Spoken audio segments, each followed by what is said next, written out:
we're all advocating for a no-cap state historic tax credit.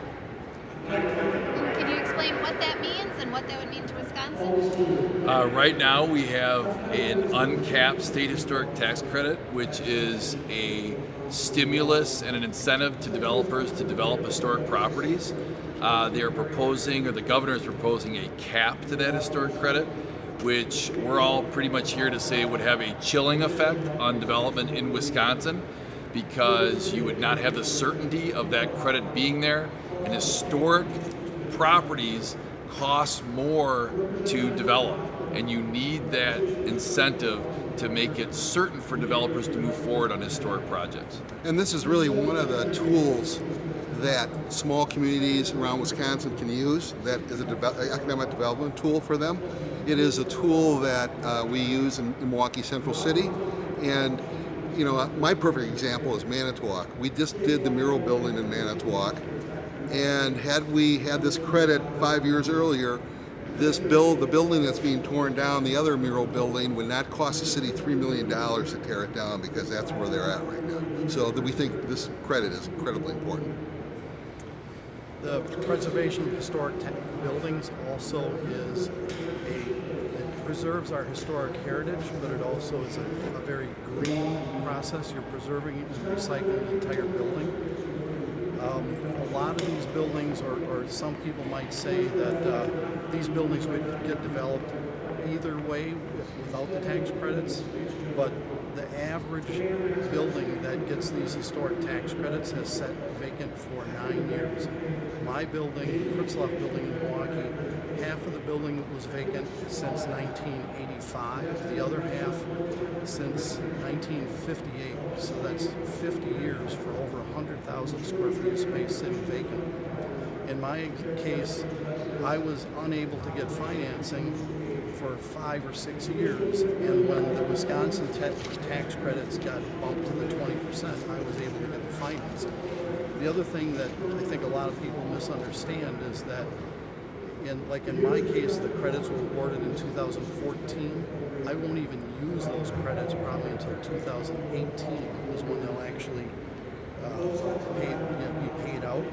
And by that time, over a third of that will already be paid back in between sales tax and new employment tax. In my building in particular, we already, even though it's not finished, we already have 182 full-time jobs.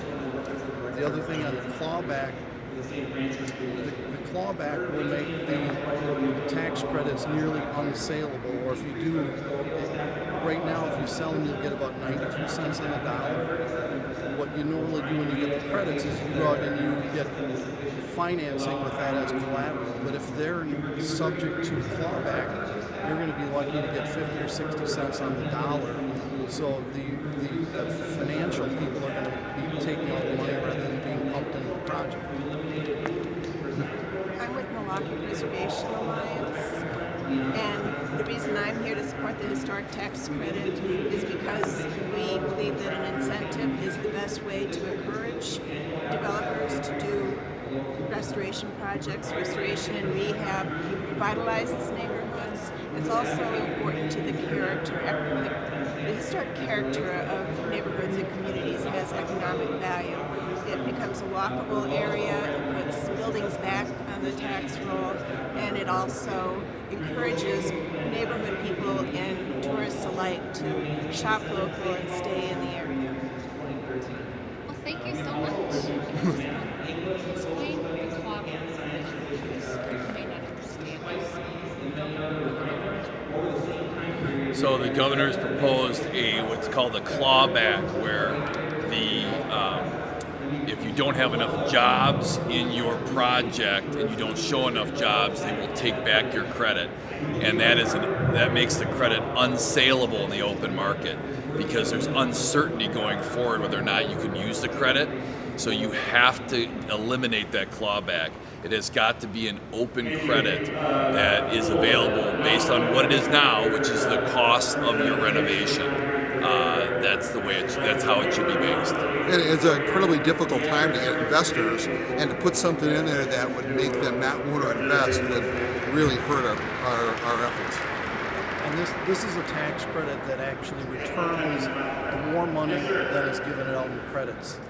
In about 7 years is what the Baker Tilly study I believe says, and we'll get, the report isn't available right now, but we'll get it circulating here shortly.